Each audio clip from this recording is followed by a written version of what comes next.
Assalamualaikum warahmatullahi wabarakatuh. Allahumma salli ala Sayyidina Muhammad wa ala ali Sayyidina Muhammad. Assalatu wassalamu alaika ya Sayyidi ya Rasulullah. Khudh biyadi qallat hilati adrikni ya Rasulullah sallallahu alaihi wasallam. Saudara-saudaraku yang dirahmati Allah subhanahu wa ta'ala, dimanapun Anda semua berada, banyak dari kita, saudara-saudara kita yang masih berpikir keras tentang zat Allah subhanahu wa ta'ala. Banyak dan tidak sedikit dari kita, mayoritas umat di dunia, tidak meyakini bahwa zat wajib al-wujud itu bisa dilihat dengan mata hati, kolbu, sanubari, tembus ke nurani, kemudian menembus daripada sir. Banyak yang tidak percaya.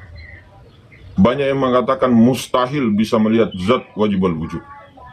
Maka untuk melangkah ke dalam, sebelumnya kita harus paham dulu apakah itu zat. Jadi saudara-saudara, zat itu adalah diri. Nah, di sini kalau zat wajib al-wujud, diri rupanya Allah. Diri tajalli rupa Allah. Diri wujudullah. Nah, itu zat wajib al-wujud. Kalau zat yang sebenarnya, zat mutlak itu zat yang sebenar-benarnya diri. Itu memang tidak bisa dilihat. Itulah yang dinamakan Tuhan, yang tidak berzat, tidak bersifat, tidak berasma, tidak beraf'al. Namun dikatakan zatul mutlak. Zat yang sebenar-benarnya ada, yang sebenar-benarnya tidak bisa menampakkan dirinya kepada tajallinya. Karena kenapa? Bukannya tidak bisa, akan tetapi tidak ada yang mampu menampung daripada zat Allah subhanahu wa ta'ala. Jadi pahami dulu mana zat wajib al-wujud, mana zat mutlak yang sebenar-benarnya. Nah, kemudian di tengah-tengah daripada itu, itulah zat maha suci.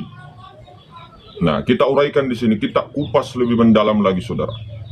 Akan tetapi pahami ini dengan kolbumu, dengan sirmu.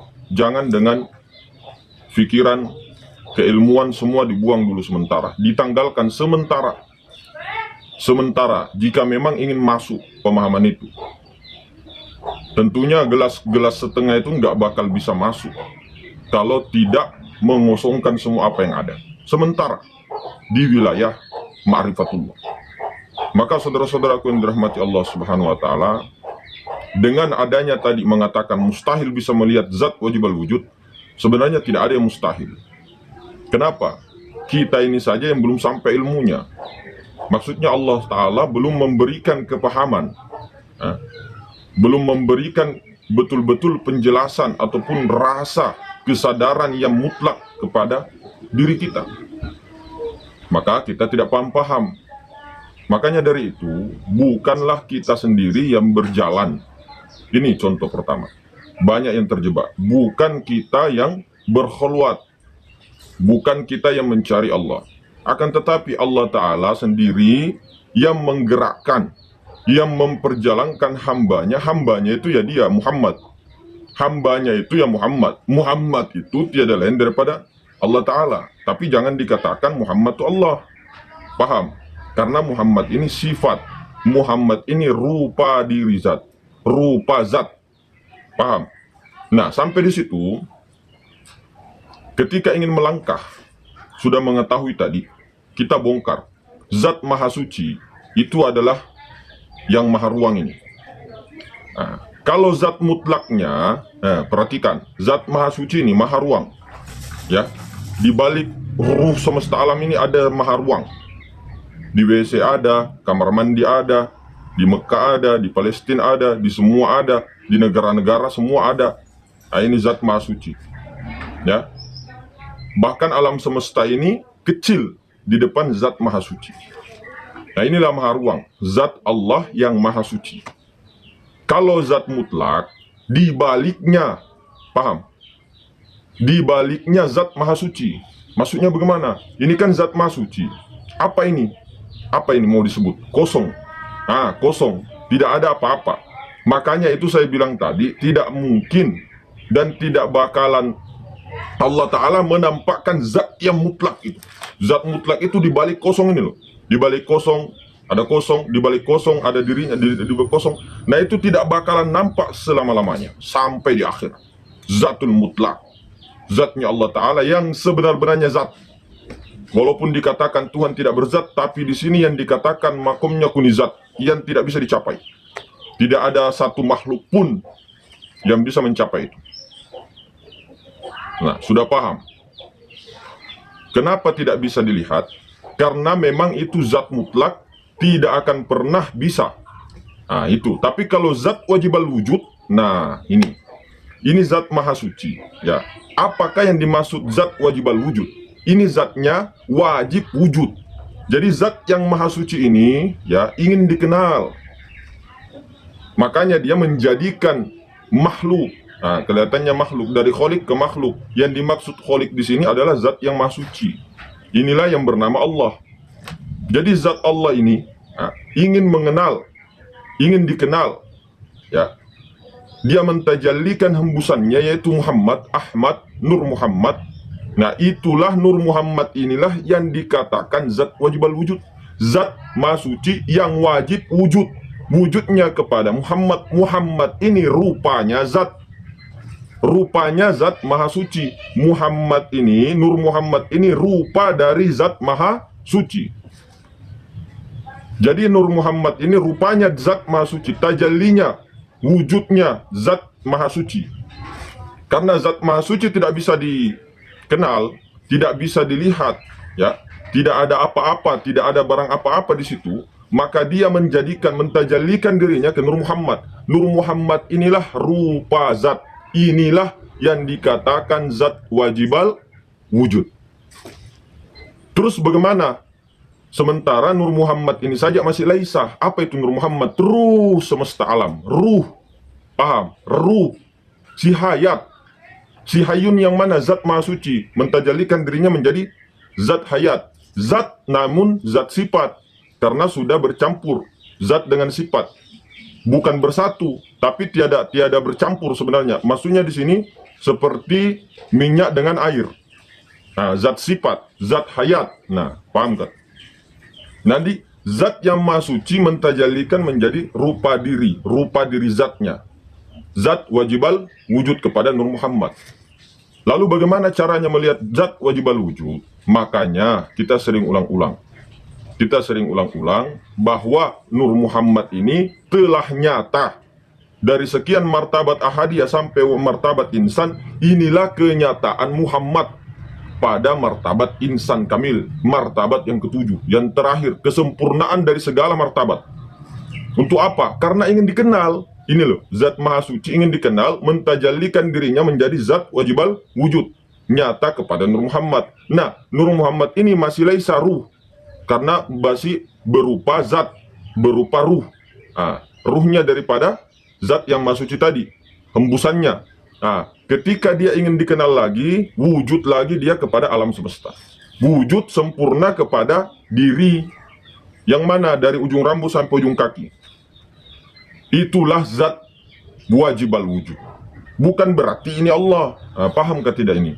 Allah itu, itulah ismu zat. Nama daripada zat. Domirnya kepada zat. Yang mana? Yang maha suci. Inilah yang disebut Allah. Akan tetapi jika ingin melihat Allah, lihat wujudnya Allah. Wujud Allah bukan Allah. Bagaimana cara melihat wujud Allah? Zat yang maha suci, ya, mentajallikan menjadi Nur Muhammad, bertajalli ke Nur Muhammad. Jadi jika ingin melihat Allah zat yang maha suci ini yang tidak kelihatan, yang kosong tak terbatas ini, lihat pada Muhammad, rupa zat. Nah, rupa zat ini Nur Muhammad ini belum kelihatan, masih laisa.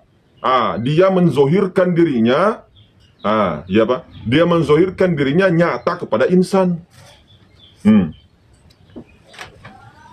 Tidak usah disambat, tidak perlu disebut.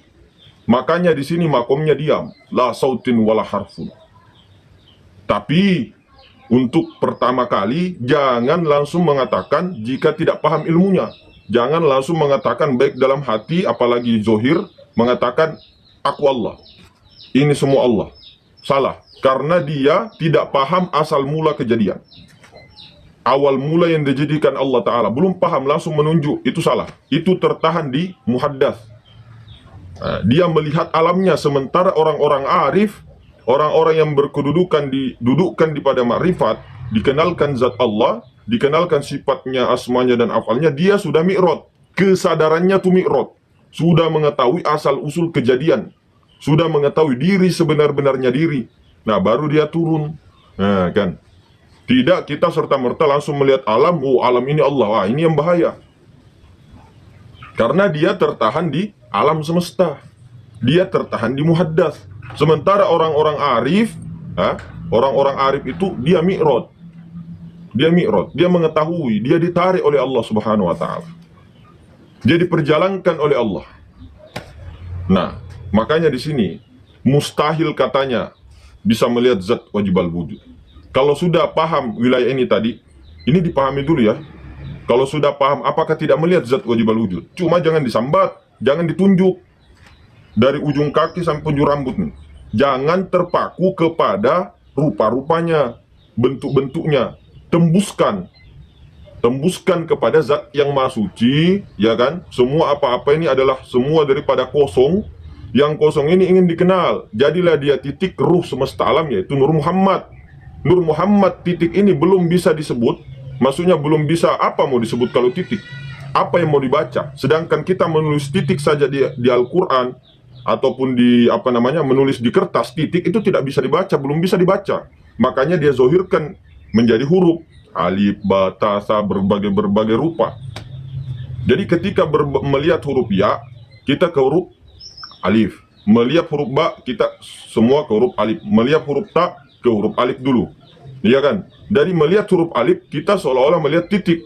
Melihat titik, ya, seolah-olah tidak ada apa-apa. Jadi begitu juga, bukan tertahan di bentuknya. Paham?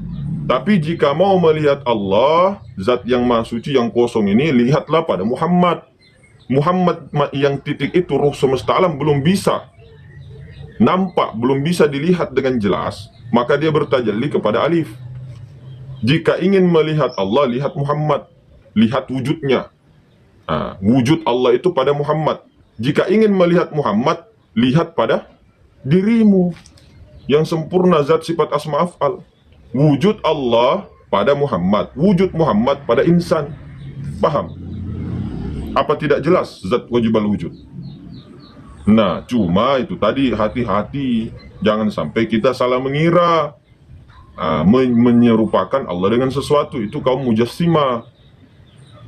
Paham toh? Nah, sampai di situ. Jadi tidak ada yang mustahil, saudara-saudara. Kita ini mengatakan mustahil karena kita ini tidak dipahamkan ilmunya. Baru menyalahkan orang, baru menyesat-nyesatkan orang, iya kan? Padahal ini awaluddin ma'rifatullah, ini sebenarnya sebelum bersyahadat. Nah, kalau orang belum paham ini, bagaimana bersyahadatnya itu bagaimana? Apa bukan syahadat-syahadat burung beo? Mohon maaf ini, mohon maaf sekali. Bukan kita menghina, kita itu begini. Kita bukan apa ya? Kita itu mengkritik saudara-saudara sedikit di dalam ilmu syariat saja, tidak berhakikat. Mengkritik juga orang hakikat yang tidak bersyariat. Karena kenapa? Kalau ada orang yang berhakikat, dia tidak bersyariat, coba mau kulihat sampai mana dia tidak makan. Kalau ada orang berhakikat tidak bersyariat, sampai mana dia mau telanjang. Nah, syariat itu pakai baju, ya kan, bekerja, makan, anak istri. Adakah orang yang berhakikat terus? Atau dia menyimpan badannya, batang tubuhnya, ya, kemudian dia kemana-mana dengan ruhnya. Ada orang seperti itu. Ada mungkin kuyang. Tahu kuyang? Kita ini bukan kuyang. Ada jasad, ada kebutuhan jasmani. Makanya dibilang makrifat itu di batin. Jangan sampai kita salah meletakkan ilmu. Ilmu makrifat dibawa ke syariat, bahaya. Ilmu syariat disalahkan ke makrifat, dibawa ke makrifat, ya bahaya. Maksudnya bagaimana? Berarti tidak bisa bersatu. Bisa bersatu kalau tahu caranya. Tahu cara pergabungan antara dua laut ini. Meskipun beda, air tawar dengan air asin, akan tetapi ini bisa menyatu. Ini bisa dalam ketunggalan. Kalau tahu caranya. Begini, ilmu makrifat dibawa ke ilmu fikih, itu semua orang di muka bumi ini musyrik. Kenapa? Hormat kepada bendera musyrik, makan obat musyrik, ke dokter musyrik, ya kan? Kalau tidak paham ilmunya, kalau orang yang paham ilmunya, dia paham makrifat, dia paham syariat, dia mengatakan begini, meskipun kita hormat kepada bendera, cium tangan kepada orang tua, sungkeman, kemudian kita itu makan ya untuk kemudian minum obat, tapi hatinya tidak mempercayai daripada obat itu, hatinya tidak menyembah kepada bendera, hatinya tidak menyembah kepada orang tuanya yang dia cium tangannya. Apa bedanya dengan umat Islam juga sekarang? Misal kita menghadap tembok, ya kan? Kemudian kita ke kiblatnya ada di Ka'bah. Ka'bah ini apa? Batu kan? Batu. Nah, kalau kita tertahan di Ka'bah itu musyrik. Makanya ilmu ma'rifat dihujah ke syariat berbahaya kalau tidak tahu caranya. Ilmu syariat juga ke ma'rifat, ya beleng-beleng nanti. Kata Ustadz siapa itu, Dasat Latif, beleng-beleng. Nah, beleng-beleng kita punya ini pemahaman. Jadi mesti cari pembimbing, penuntun itu. Nah, pembimbing ini itu membimbing kepada mursyid robbaniyah, kepada sang maha guru. Itu di mana ada pada dirimu sang maha guru. Itulah yang mengajari kamu dari bayi sampai cuma kamu ndak paham di situ. Dari bayi, anak bayi kelaparan mengisap jempolnya, ya kan? Sampai dewasa itu tidak paham kita di situ. Makanya disinilah untuk bagaimana kita ini kembali seperti fitrah, dalam keadaan fitrah, dalam keadaan bayi. Nah, makanya kenapa orang tua kita dahulu selalu mengajarkan belajar sama anak bayi, ya kan? Belajar sama orang gila, belajar sama orang mati. Nah, ada hikmah besar di situ, saudara-saudara. Maka inilah tadi, ya, jangan kita salah menempatkan, kemudian kita belum terjun ke dalam, lalu kita menyesatkan. Inilah yang menjadi penyesatan di mana-mana, inilah yang menjadi fitnah di mana-mana, dan inilah yang menjadi umat manusia saling berperang, saling bentrok. Macam-macam saling bentroknya, ada karena uang, ada karena tanah, ya kan? Ada karena jabatan, ada karena agama juga, lebih konyol. Sesama manusia memperdebatkan ini saya benar, ini benar, itu sesat. Untuk apa? Bagaimana dunia ini mau makmur kalau tidak ada yang membimbing, maksudnya yang melaksanakan daripada semua ajaran Nabi Ibrahim, semua ajaran yang dibawa Nabi Adam, Nabi Nuh, Nabi Hud, semua itu sama sampai baginda Nabi. Nah, tidak beda. Bedanya di mana? Ketika Nabi Muhammad dilantik kepada Nabi terakhir, ikut beliau. Nah, seperti itu. Tanpa menyalahkan yang sebelumnya. Itu kalau prinsip saya, ya. Jadi apa yang ada sekarang, yakini apa itu, jangan menyalahkan yang lain. Ayolah damai-damai, ya kan? Nusantara, Asia, semua dunia. Berani pertegas, semua dunia jika mengamalkan ajaran spiritual tauhid seperti ini, dengan syariat yang berbeda-beda, dengan pendapat yang berbeda-beda, ini pasti akan damai, saudara-saudara. Tidak ada perang. Sebenarnya loh ya, kalau mengamalkan rata dia mengamalkan dengan keyakinan yang berbeda, dengan syariat yang berbeda misalnya, meskipun berbeda, tapi dalam spiritual yang sama, kemanunggalan, ya, ketunggalan, keesaan itu, ketuhanan yang Maha Esa, maka tidak ada lagi namanya cekcok sebenarnya. Tapi itu kan akan terjadi di akhir zaman kelak, ya. Itu akan terjadi beberapa tahun, 7, 8, apa 9 tahun itu. Dan itu hanya tidak bertahan itu, karena memang begini, memang Allah Ta'ala mau membuat permainan dunia yang fana ini. Allah Ta'ala ingin bermain-main dengan dirinya sendiri. Allah Ta'ala ingin dipuji, Allah Ta'ala ingin dikenal. Yang dikenal ini, yang kenal ini adalah dirinya sendiri. Yang Nur Muhammad itu melihat daripada dirinya. Karena Allah ini ingin melihat dirinya di luar dirinya, maka dia mentajalikan dirinya dan bermain-main di dunia yang fana ini. Bukan berarti Allah begini, makanya jangan disalahpahami, saudara-saudaraku.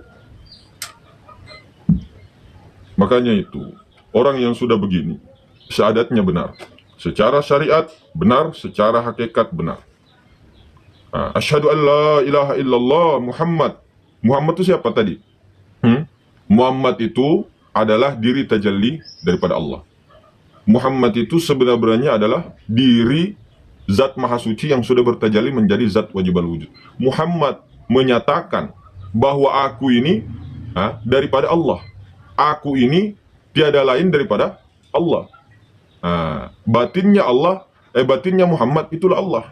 Jadi makanya kita bersaksi asyhadu an la ilaha illallah, diri zohir menyaksikan yang batin.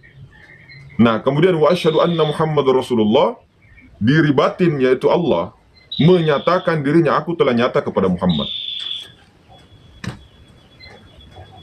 Apa tidak menyaksikan? Saya ulang. Muhammad. Nah, tapi untuk bersyahadat, hilangkan dulu si Adam. Hilangkan dulu rasa-rasa Adam, si iblis. Bukan Nabi Adam, jasad Adam. Bukan jasadnya yang dihilangkan, rasanya. Rasa berjasad Adam, paham? Jadikan tubuh ini Nur Muhammad. Makanya selalu diulang-ulang. Jadikan tubuh Nur Muhammad. Nyawanya Nur Muhammad adalah Allah Ta'ala. Itulah zat maha suci, zat maha ruang. Nah, tadi di penciptaan awal, kejadian awal. Zat maha suci yang kosong mentajallikan dirinya Nur Muhammad. Ya tak? Nah, otomatis Nur Muhammad ini nyawanya itu ya zat maha suci, zat maha ruang. Karena zat zat wajibal wujud yang Nur Muhammad ini berada pada zat maha ruang. Zat yang maha suci yang kosong ini, yang titik ini di dalamnya kosong. Nah, kemudian dari titik ini bernyata dia kepada alif. Nah, alif dengan titik ini satu. Ini alif ini adalah titik yang bertajalli.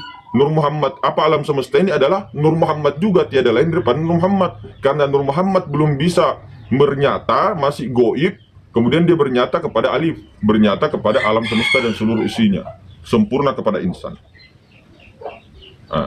Jadi batinnya Muhammad itulah Allah. Nah, setelah menjadikan diri zohir itu Muhammad, diri batin otomatis Allah. Bersaksilah diri zohir, bersaksi tiada yang nyata melainkan Allah. Aku ini daripada Allah. Diri zohir menyatakan daripada diri yang batin. Aku ini dari diri yang batin, diri yang maha ruang, tajallinya, paham? Kemudian diri yang maha ruang mengatakan aku itu telah nyata. Jangan Tuhan goib terus. Tuhan memang maha goib, maha laisa. Tapi dia telah laisa kepada, dia goib kepada, bernyata kepada Allah, zat maha ruang. Nah, Allah ini laisa goib kepada Muhammad. Nah, Muhammad ini goib kepada seluruh alam semesta dan sempurna kepada insan. Bukan dikatakan ini Allah, ini salah paham ini. Makanya saya bilang otak itu jangan dipakai di sini, pakai rasa, zauq. Di atasnya rasa kesadaran. Nah, disitulah puncak tertinggi Sidratul Muntaha. Orang-orang gampang itu Sidratul Muntaha. Anak-anak SMP di sini, anak-anak SMP, anak-anak SMA itu kalau dipahamkan tentang zat ini, sifat ini, asma ini, dia paham. Tapi kan sebatas paham di akal, tidak mesra dia. Nah, ini yang mau dimesrakan, saudara. Makanya saya selalu bilang mesra. Mesra itu dimusyahadahkan. Nah, sehingga naik dalam kesadaran fana. Fana di situ, fana kepada Nur Muhammad, fana kepada Nur Muhammad. Bukan kita bertuan Nur Muhammad. Kita itu menjadikan semua diri dan alam semesta ini Nur Muhammad. Otomatis yang melihat Nur Muhammad atau di batinnya Muhammad itu Allah Ta'ala yang melihat, bukan kita. Kalau kita sudah menjadikan, ini bahasa syariat, kalau kita sudah menjadikan diri ini Nur Muhammad, nah yang menyaksikan Nur Muhammad ini siapa? Allah Ta'ala. Bukan kita mengaku Allah, enggak. Pahami dulu saudara-saudara. Ini yang menjadi rancu. Makanya ini harus dibahas tuntas. Sudah terang sebenarnya di YouTube kita kemarin. Makanya seandainya bukan karena tugas daripada itu ya, buat apa bikin konten repot-repot, ya kan? Buat apa sih yang malang ini itu, ya kan? Buat apa? Karena banyaknya yang sekarang di akhir zaman ini menyebar, ya, kita tidak salahkan. Ya, bukan juga kita merasa benar, enggak. Tapi ikutilah kalau memang nuranimu itu tidak bisa membohongi. Bukan ikut saya, si Rahmat, enggak ada. Makanya saya bilang, saya itu bukan mursyid, bukan guru. Karena apa? ketika panjenengan ikut di grup, ikut di kita, misal di grup, itu panjenengan, Anda, antum, ya, pian, nah bahasanya kamu, engkau itu belajar di sini, aku juga belajar kepada engkau, sama-sama Nur Muhammad. Apa bedanya? Hanya karena ilmu orang bisa baca kitab, ya kan, bisa hafal Quran, kemudian dikatakan ini, enggak. Kita sama semua. Apa bedanya? Apakah karena ini itu? Enggak. Makanya tidak ada guru, tidak ada murid, karena kita sama-sama belajar. Meskipun kelihatannya kita menuntun begini-begini, iya, kalau kita tertahan di jasmani, ditahan di Adam, ya kita terhijab. Nah, anggap itu Nur Muhammad, saudara. Anggap itu dirimu. Dirimu itu dirinya Allah, bukan dirimu. Hilangkan itu rasa-rasa dirimu, ternyata itu rasa dirinya Allah Ta'ala sendiri. Diri sebenar-benarnya diri, itulah Al-Haq. Nah, begitu dipahami. Pelan-pelan ya, saudara-saudaraku. Lebih dan kurangnya dimaafkan. Assalamualaikum warahmatullahi wabarakatuh.